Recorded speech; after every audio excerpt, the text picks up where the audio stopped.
কেন্দ্ৰীয় চৰকাৰৰ পৰা আঁচনি অহা অসম চৰকাৰৰ পৰা আঁচনি অহা আমাৰ BTC চৰকাৰে দিয়া যিটো আঁচনি সেই আঁচনিবিলাক গ্ৰহণ কৰা ব্যক্তিসকলৰ লগত আজি এটা হিতাধিকাৰী মিট সন্মিলন পতা হৈছে। ইয়াত 10,000তকৈ বেছি আমাৰ হিতাধিকাৰীসকলে উপস্থিত হৈছে। ইয়াৰ দ্বাৰাই আমি এটা প্ৰমাণ কৰিব বিচাৰিছোঁ, যিটো মানুহবিলাকে নাজানে যে চৰকাৰে কি কৰিছে কি কৰা নাই, বিভিন্ন ধৰণৰ আলোচনা কৰি আছে, সমালোচনা কৰি থাকে। কিন্তু আজি 10,000তকৈ বেছি হিতাধিকাৰী যে ইয়াত আহিল, তাৰমানে চৰকাৰে ভালকৈ কাম কৰি আছে, এই কথাটো প্ৰমাণিত হৈ গ'ল। আৰু কথাটো একেবাৰে স্পষ্ট, চৰকাৰ হিচাপে প্ৰমোদ বড়ো ডাঙৰীয়া চিফ হিচাপে দায়িত্ব লোৱাৰ পিছত তেখেতে এটা চিন্তা কৰি আছে, যিটো চৰকাৰৰ অভিভাৱক হিচাপে নিজৰ নাগৰিকৰ দুখ সুখ বেদনা এইবিলাক চোৱা চিতা কৰাটো দায়িত্ব আছে। হয়, আঁচনি দিয়া হ'ল, কিন্তু আঁচনিবিলাক কি ধৰণে কেনেকৈ ৰূপায়ণ হ'ল এই কথাখিনিও জনা উচিত।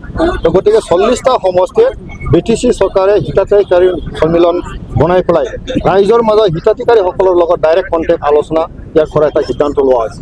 ধুনীয়া এটা সিদ্ধান্ত হ'ল, আলোচনা হ'ল, আৰু দেখা পাল যে ইয়াত চৰকাৰী যিটো আঁচনি ভালদৰে ৰূপায়ণ হৈ আছে আৰু চিধা এটা কণ্টেক্ট হৈ গ'ল চৰকাৰ আৰু আমাৰ হিতাধিকাৰীসকলৰ লগত। তেনেকৈ কোনো আগত বিগত সময়ছোৱাত তেনেকৈ কোনো সন্মিলন হোৱা নাছিল, হিতাধিকাৰীৰ লগত ডাইৰেক্ট কণ্টেক্ট হোৱা নাছিল।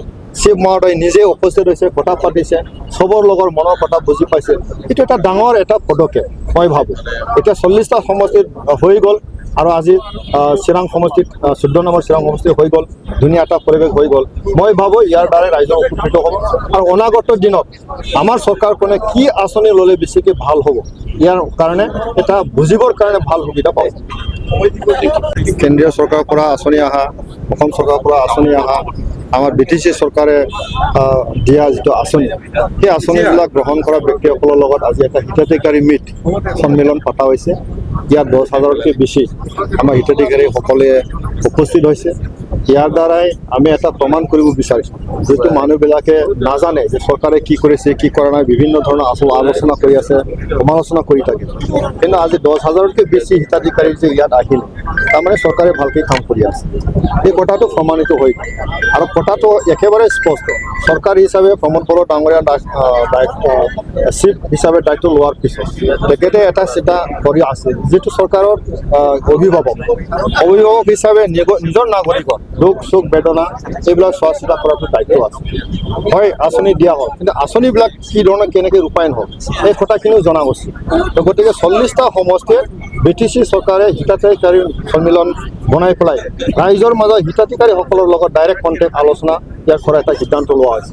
ধুনীয়া এটা সিদ্ধান্ত হ'ল, আলোচনা হ'ল, আৰু দেখা পাল যে ইয়াত চৰকাৰী যিটো আঁচনি ভালদৰে ৰূপায়ণ হৈ আছে আৰু চিধা এটা কণ্টেক্ট হৈ গ'ল চৰকাৰ আৰু আমাৰ হিতাধিকাৰীসকলৰ লগত। তেনেকৈ কোনো আগত বিগত সময়ছোৱাত তেনেকৈ কোনো সন্মিলন হোৱা নাছিল, হিতাধিকাৰীৰ লগত ডাইৰেক্ট কণ্টেক্ট হোৱা নাছিল।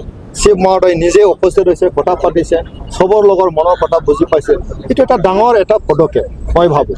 এতিয়া 40টা সমষ্টিত হৈ গ'ল আৰু আজি চিৰাং সমষ্টিত 14 নম্বৰ চিৰাং সমষ্টি হৈ গ'ল, ধুনীয়া এটা পৰিৱেশ হৈ গ'ল। মই ভাবোঁ ইয়াৰ দ্বাৰাই ৰাইজৰ উপকৃত হ'ব আৰু অনাগত দিনত আমাৰ চৰকাৰখনে কি আঁচনি ল'লে বেছিকৈ ভাল হ'ব, ইয়াৰ কাৰণে এটা বুজিবৰ কাৰণে ভাল সুবিধা পাব।